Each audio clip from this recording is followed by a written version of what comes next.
Assalamualaikum warahmatullahi wabarakatuh. Perkenalkan, nama saya Nabila Safitri Ramadhani, NIM 2515401042, Prodi Kebidanan 1B. Di sini saya ingin menjelaskan tentang sistem pencernaan. Jadi bisa kita lihat pada gambar anatomi pada sistem pencernaan. Yang pertama ada mulut, kemudian kerongkongan atau esofagus, lalu lambung, kemudian usus halus, usus besar, rektum, dan anus. Selanjutnya, tahapan proses pencernaan dan penyerapan makanan yang terjadi di dalam tubuh. Yang pertama, penghalusan makanan di mulut. Mulut adalah bagian awal dari saluran pencernaan. Saat makanan dikunyah di dalam mulut, kelenjar liur akan memproduksi air liur guna mempermudah proses menghaluskan makanan.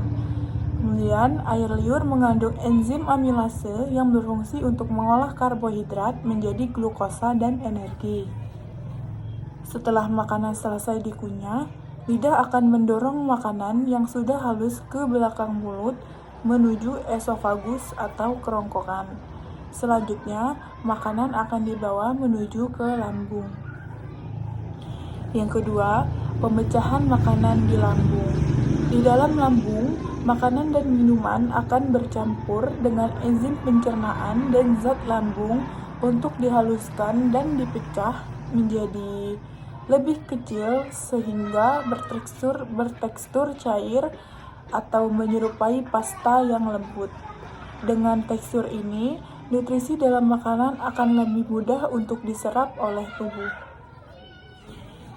Lalu, asam lambung juga berfungsi untuk membasmi kuman dan virus makanan atau minuman yang dapat menyebabkan infeksi.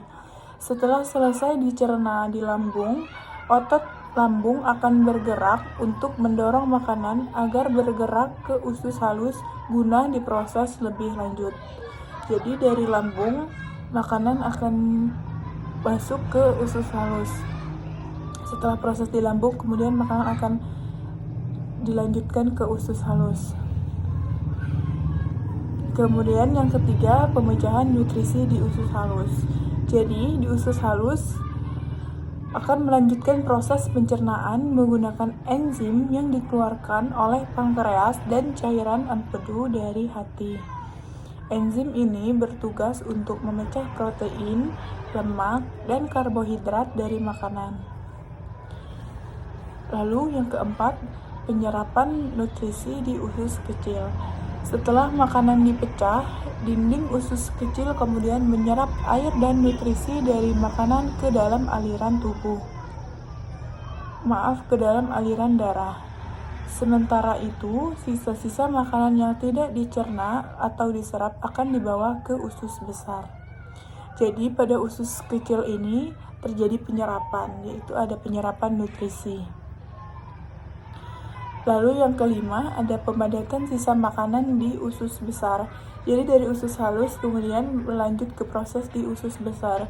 Di usus besar, tugas utamanya adalah untuk menyerap air dan nutrisi yang tersisa dari sisa makanan, sehingga menjadi lebih padat dan membentuk tinja.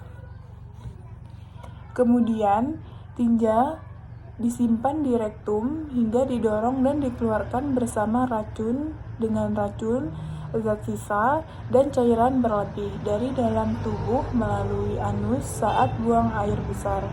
Dengan begitu, usus pun bisa bersih dari kotoran. Baiklah, sekian penjelasan saya tentang sistem pencernaan. Saya akhiri. Wassalamualaikum warahmatullahi wabarakatuh.